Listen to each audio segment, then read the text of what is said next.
What's up, YouTube? So today's topic, I'm gonna talk about spiritual connections and how painful spiritual connections are. I'm also going to talk about how frustrating it is to break generational curses and to break free from generational trauma in this lifetime that God orchestrated for your life to experience. A lot of people may not resonate with this video. It's only going to be for a select few people who are actually on the same path as I'm in, pretty much, because we all have different paths. But yes, every human being has a different path, but we do have certain soul tribe members and certain soul groups that are in similar paths. So you have a group of people who are meant for different things, pretty much. So let's get to it. So I want to make this video because recently I've experienced a connection with someone, right? And I've literally met this person a couple of days ago, and we've never known each other. I knew this person, but I never like how do I explain this? I was aware who this person is, but I didn't know this person. If that made sense. So with her, like I knew her channel many years ago, but I never felt drawn to her or anything like that. I never knew anything about her, but then recently, I just thought, she was pretty cute, so I just DM'd her or whatever on her YouTube channel. She's also spiritual, and she does tarot readings, and she's really good at her work. She has a very strong work ethic, large following, and really successful. But I just messaged her. I thought she was cute, pretty much. And then probably like months later, she replied, which I forgot I haven't messaged her. And then once she messaged me back, and then we were talking and all that, and then we were like messaging each other, and then we started doing voiceovers and stuff like that. Like meaning like we were texting each other on Instagram, right? Then we were like voice messaging each other, like one by one. Like we weren't calling each other because she lives all the way. She lives in a different country, so she didn't have phone access, which I doubt it. She probably just lying, but it's whatever. I know how females are, but so instead of us calling, we voice messaged one by one. So like she'll like, how do I explain? So on Instagram they have this feature where like you'll send a voice record. It's a voice recording. She'll send it, and then I'll send a voice recording. So it was a lot more smooth. I actually prefer it that way. That's a smart feature, because it leads to less misunderstandings, honestly. But like, so yeah, so we kept talking to each other for like a long time, and like there's a good connection. Like we had good chemistry.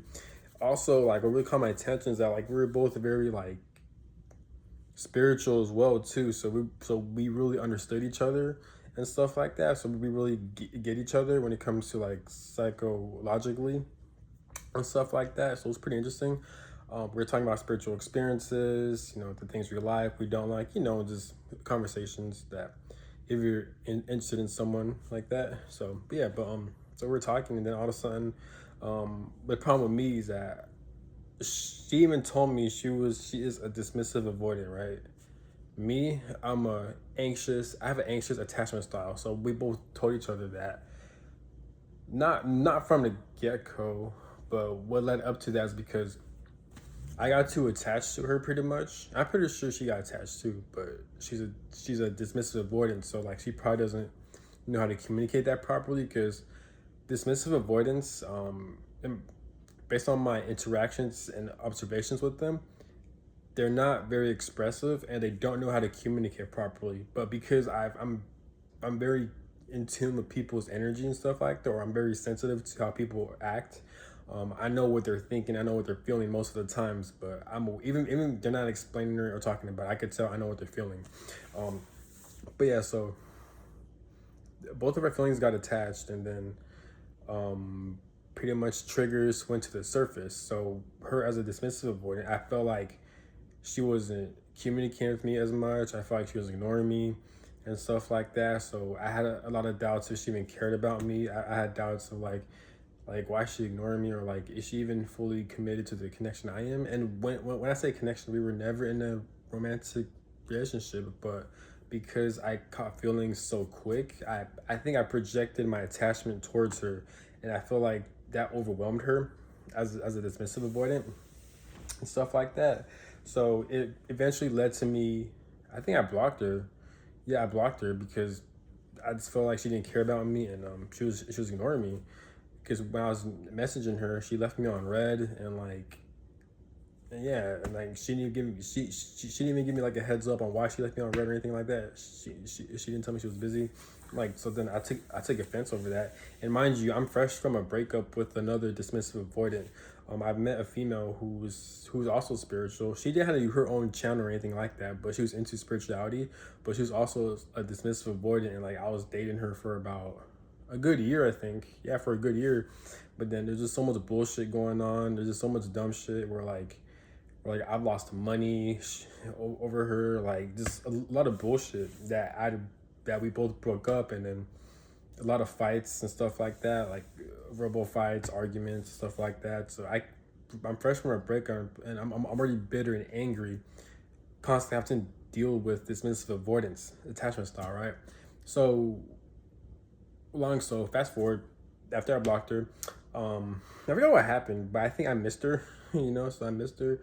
So then I was, no, before I blocked her, I think I forgot what I said. I think because I started the argument. No, she blocked me actually. No, she blocked me. No, I blocked her, I think, and then I unblocked her. Oh yeah, so I blocked her first for like a whole day. Then I missed her, and I decided, you know what, I'm not going to be immature. I'm going to communicate with her about how I feel and the reasons why I blocked her. And I told her if she's open for a connection, then I would like to continue. But if she's not, then I would not like to continue, right? So after a day of blocking her, I unblocked her, and I told her about, hey, the reason why I blocked you is because it wasn't you, it was me, because I felt very triggered. I felt very fearful. I caught feelings for you quick, and like it's not fair on your part that I'm projecting all those feelings onto you when we just met, and I don't want to overwhelm you and stuff like that. I said something like that. Then she took to offense because the fact that I blocked her, and that she is a psychic, so she thought I was lying. Which I wasn't lying. I just wasn't telling the full story. But the reason why I told her, I haven't told her afterwards, that the reason why I wasn't telling the full story is because I didn't want to just say it. Hey, I blocked you because I caught feelings for you, and that you mean a lot to me and stuff like that. I was planning on explaining to it, but not all that from the beginning, because I don't want her to like make her be freaked out or anything like that, So I was trying to like go in bits and pieces. And then once she contacts me, we go back and forth with our contact. Then I'll explain to her. That was my plan. So my intention wasn't to lie to her or anything like that, but she thought I was lying to her because just intuitively she felt it. So then that caused her to block me. I'm like, oh my fucking God. So when she blocked me, I was like, well, I just lost the person that I cared about, that I thought I had a good connection with. So I think it was either the same day or no, it was the next day. I think she contacted me back. No, so after she blocked me, I was trying to message her on her YouTube channel and stuff like that, telling her, hey, I'm sorry, it was a huge misunderstanding. I wasn't lying to you. Please give me a chance. Please don't block me so we could talk. So I kept messaging her on her YouTube channel. And then she read it, surprisingly, because when she unblocked me, she messaged me back on my Instagram page, and well, on a DM. And like she told me about, she saw my messages on her YouTube channel, which I was surprised because she has such a large following. I didn't think she'll actually see me messaging her, because usually people who have a large following on their YouTube channel, they're really busy, or like they can't read every comment. Like she's not just like, she has a large following, but she gets a lot of comments. She has her own business, pretty much her own online business. So she's very busy. She's very successful with her YouTube channel. It's very inspiring, actually. She has like it's a lot of stuff that she's a very busy person. She has her own business, pretty much. So I was like, I was so relieved. I was happy. I'm like, yes, because I almost gave up. I was like so down on myself. I was kind of hard on myself too, because I felt like I self-sabotaged the connection. But anyways, when she messaged me, we're talking, on why we did the things we did.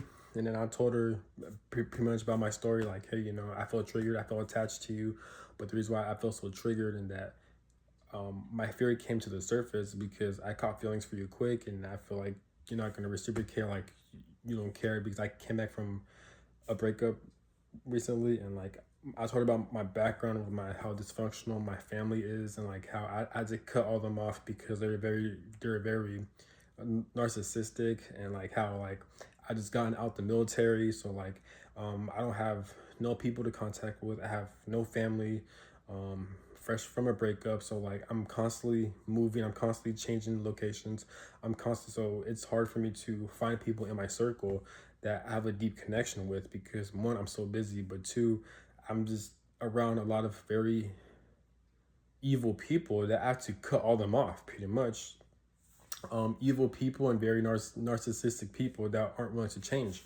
So that's why like I caught feelings for her quick, because we had a good connection. I felt drawn to her. I felt seen and heard by her and stuff like that. Um, so yeah, so I told her everything about that. And then we were going back and forth in a good way, like we were messaging each other, and she was very understanding and all that. And I told her, about the another reason why I accidentally blocked her. Not accidentally blocked her, but I blocked her, but it wasn't for the it was for the reasons out of fear. It wasn't her, it was me pretty much. And she was very understanding.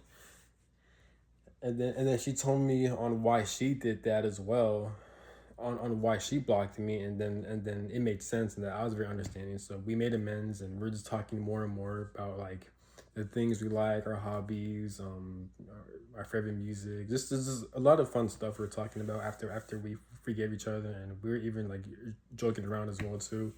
Um, but yeah, but then as we were talking, well, it's weird though, because I was being truthful with her. I was being upfront with her. I told her that I have feelings for her, that I really liked her and stuff like that. That I feel connected to her, and I would like to spend time with her. And she didn't. At least I don't remember. She didn't point that out or anything like that. So we're talking about other subjects, but she never pointed that out. So I don't know if she felt the same way, or maybe she's in another connection I'm not aware of, or who knows.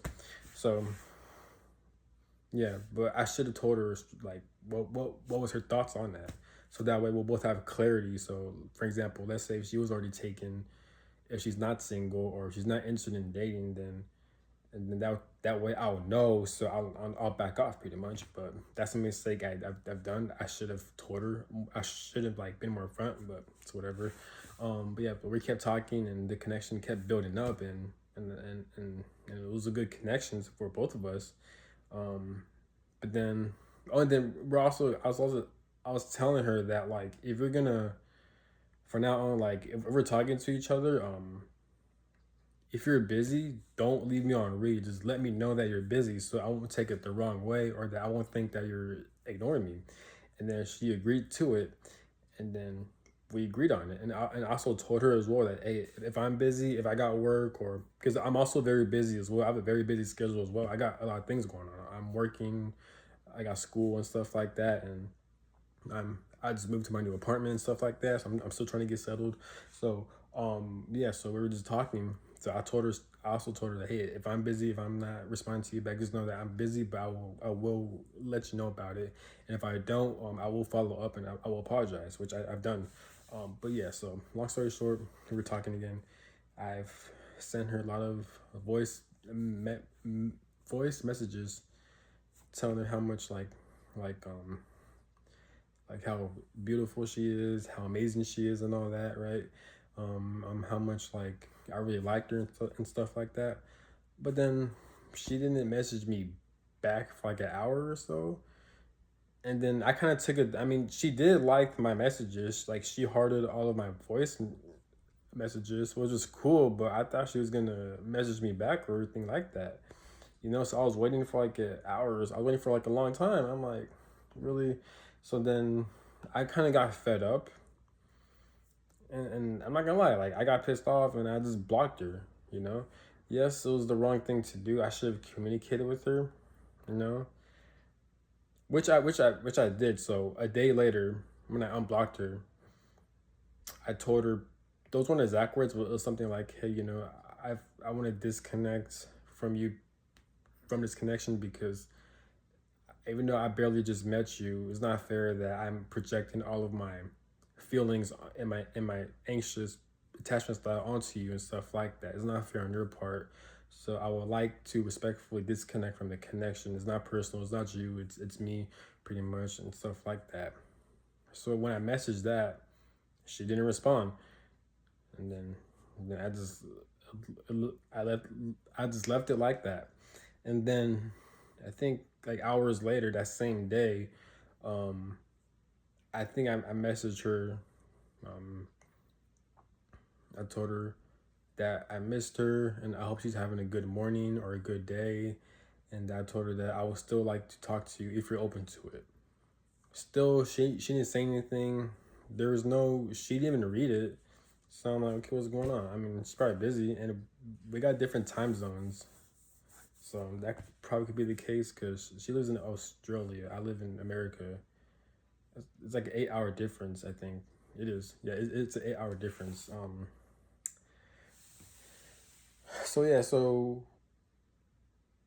but then I decided to after I sent that message, I left it there for like an hour. I came back and I left it there for like a couple hours actually. Then I decided to unsend that message, and then I left it like that. So the only message I was left was the first one I sent to her about the disconnect, and the one I unsended was the one that I told her I still like to be able to talk to her. So hours later, I went back. I realized she messaged me just now, and then she said, I forgot what she said, but she pretty much took it the wrong way. And I think she said she said we barely even talked or whatever, and then she blocked me.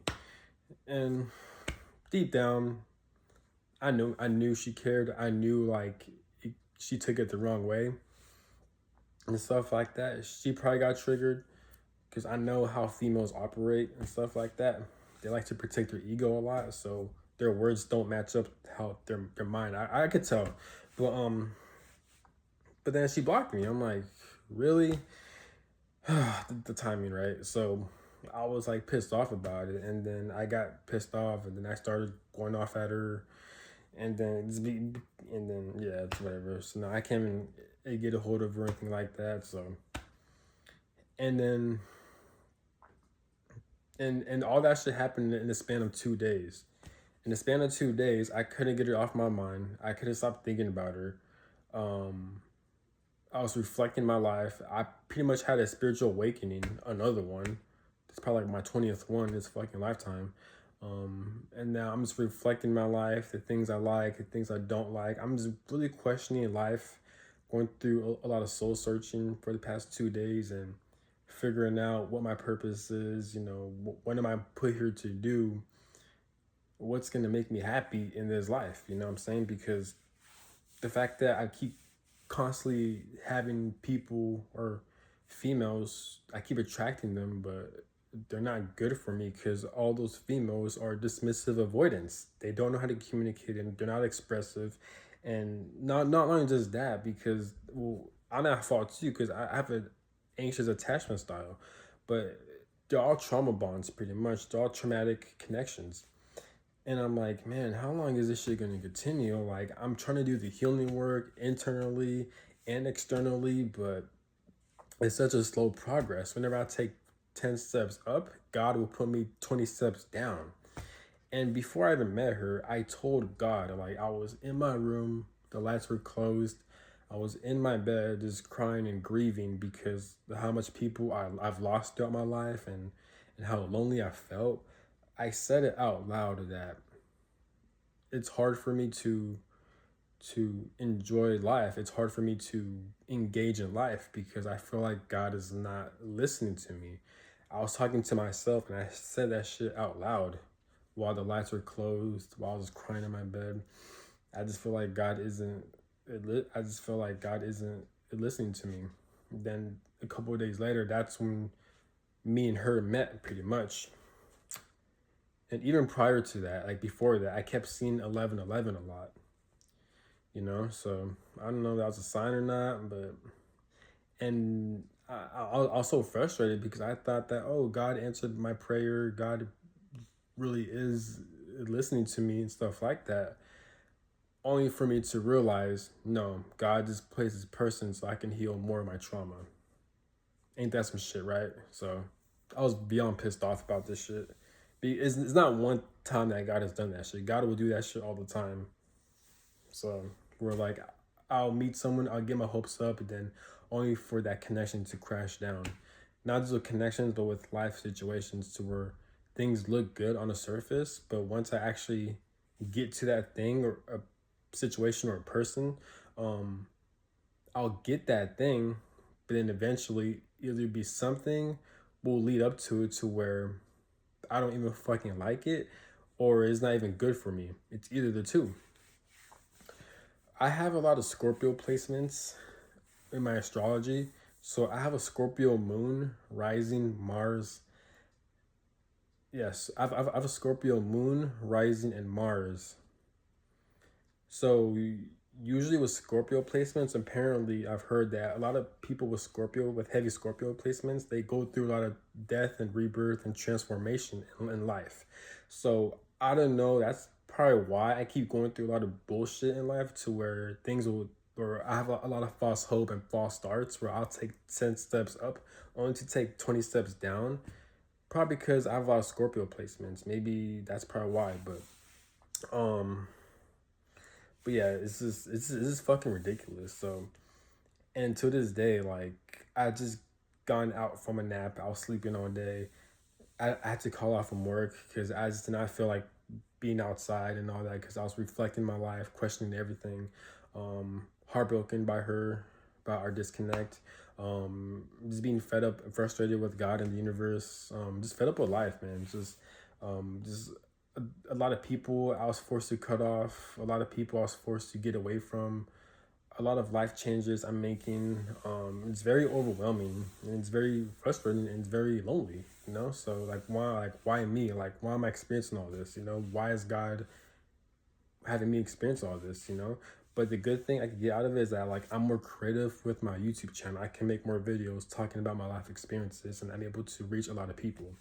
Um, but yeah, um, so spiritual connections are very intense. I've experienced a lot of intense spiritual connections to where I'll meet someone, I'll feel their energy. Then I'll see a lot of synchronicities to where like I'll see a lot of repeated numbers. There are times where I couldn't get these connections, the people I'm connected to, off my mind. I couldn't stop thinking about them. It doesn't matter if I'm at a different state or if I'm in a different city. I still can't think about them, and every time I can't think about them, I have physical symptoms such as a lot of heart and chest pains. I didn't experience it with the person I currently dealt with, but a couple last year or a couple years ago, I believe I met when I experienced my second twin flame. I couldn't get it off my mind. I kept experiencing a lot of heart and chest pains, and I was crying and grieving a lot out of nowhere, and it was very intense, and it was like a whole year of just nonstop crying, grieving, having an ego death, and feeling a lot of heart and chest pains, pretty much. And the reason why I was feeling a lot of heart and chest pains because when I've done some research and book tarot readings, etc., when you're feeling a lot of heart and chest pains is, and I'll obviously get checked up by a doctor first, but I wasn't experiencing medical issues. I was experiencing spiritual symptoms. Those are called heart chakra activations. Heart chakra activations are pretty much spiritually when, because your heart chakra is centered, it's located in your chest area, right? In this life, if you experience a lot of trauma or a lot of pain, your heart chakra is going to get blocked eventually, right? So it's called a closed off heart chakra. So this the heart chakra, it's closed off because of all the trauma and pain you've experienced. And it's closed so you can protect yourself, right? If you have a closed heart chakra, you're not going to be tapped into your intuition. You're not going to think morally You're gonna think logically, but that's a good thing. But even then, it's bad at the same time, because if you're not in tune with your intuition, if you're not in tune with your emotions, all that deals with being connected to your heart. When that doesn't happen, you're gonna hurt people. You're gonna do things that isn't in alignment with you. You're gonna struggle in life because you're not in alignment with yourself through your intuition. And the only way to get to your intuition is through your heart center. So that's the purpose of why God wants you to experience a lot of like spiritual connections, so you can heal, so they can purge all the bullshit and trauma and pain out of your nervous system, or out of your spiritual body, or out of your heart chakras. So that kept happening to me, not just a couple years ago, but back in 2017 as well, when I met my first twin flame. It's very painful. Yeah, so these connections are no joke. Like, there's a lot of synchronicities. You'll see a lot of like you can't get this. You can't. If you're in a connection, if you're in a spiritual connection, you can't. Depending, because some spiritual connections are more intense compared to others. There's labels for them that are new age, but I'm just using those labels so you guys can understand what I'm talking about. There's like a twin flame connection, there's a karmic soulmate connection, and then there's a regular soulmate connection. A regular soulmate connection is when you two are actually good for each other. A karmic soulmate is when you two aren't good for each other, but you two are meant to learn a lot of lessons, and it's very painful. But at the same time, you two are very drawn to each other. With a twin flame connection, it's kind of similar as a karmic connection, but twin flame is more intense, to where you actually feel physical pain. Like, you're purging, you're grieving, and you have a whole spiritual awakening, and damn near your life is pretty much fucking changing. When I met my first twin flame, my whole life changed back in 2017. Like God took everything away from me. Family, my ego, my identity. Shit was fucking dark, man. 2017 was a very dark year for me, which I will make a separate video about 2017. That's the same year when I met my first twin flame. But yeah, so so spiritual connections are very tense. It's meant for you to evolve, grow, and ascend, basically, and to heal. But this is where it gets complicated. This is where it gets complex. There's a lot of videos that talk about this that I've learned from. Not only that I've learned from, but I've experienced, right? But my question is, that I've seen no one talk about this yet, is that why would God allow us to experience all those things, right? But yet, isn't God responsible for all the pain that we are experiencing as human beings? Because if I'm meant to break generational curses through healing family trauma, and that's one of the reasons why I keep meeting these connections like that, based on my upbringing through my family, and I'm also healing family generational trauma. Isn't that God and the universe's fault for allowing me to experience all this pain? Because God and the universe, since they created this 3D reality, they're, to a certain extent, are responsible for a lot of human suffering. Other factors like the devil is responsible for this shit. The corrupt government, the people in power, those pedophiles, stuff like that, they're also in power. They're at fault too, but doesn't God and the universe, aren't they at fault too, to a certain extent, because they have they have authority over this 3D earth realm? So that's how the questions I ask myself. Because, like, man, I'm experiencing all this pain and all this narcissistic abuse from my family, but God orchestrated all this shit to happen. If certain human beings are meant to heal trauma and break generational cycles, yeah, then God knows exactly what he's doing. But yet, is all the pain even worth it? So I'm not only am I mad at my family and the past connections and all the bullshit I've experienced, but I'm also am mad at God and the universe for them allowing me to even be subjected to all this bullshit. I didn't ask for this. They wanted me to experience all this shit. So I do have a lot of anger and animosity, and I want revenge over them. So that's my struggle in life, is that I have a lot of anger and resentment towards God and the creator, which I will make a separate video about that. Yeah. So I also feel like God and the universe, they're also responsible for the reasons why society is so fucked up in the first place, but that's a different topic. But yeah, so now I'm gonna talk about generational curses and how painful it is to break generational curses and how to break free from generational trauma. So generational curses and generational trauma is extremely fucking hard because not only are you going to be subjected to a lot of family abuse through their trauma, so you're going to be subject. So God and the universe, they want you to experience a lot of abuse, pain, and suffering from your family members, and they're going to throw all that shit onto you, and it's going to play out by them physically harming you, verbally harming you, abandoning you, betraying you, and stuff like that. Basically, you're experiencing all of your family's bloodline's trauma. And it's not just with that, it's also financial issues as well too.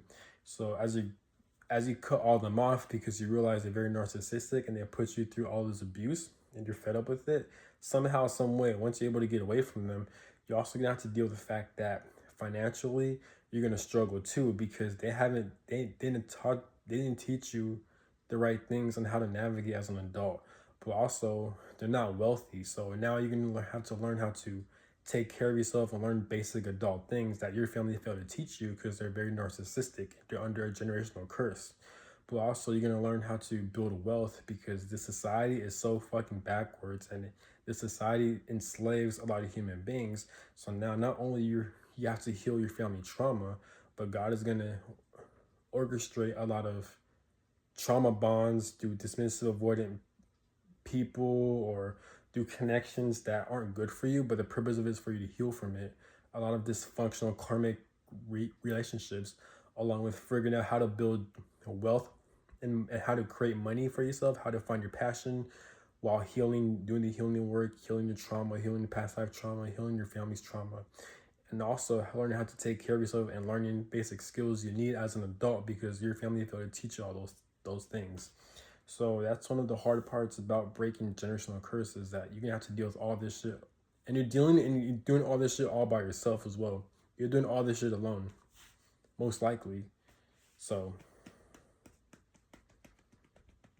yep. So that's one of the challenges of breaking generational curses. Very challenging. So that's all I gotta say. Have a good one. Peace.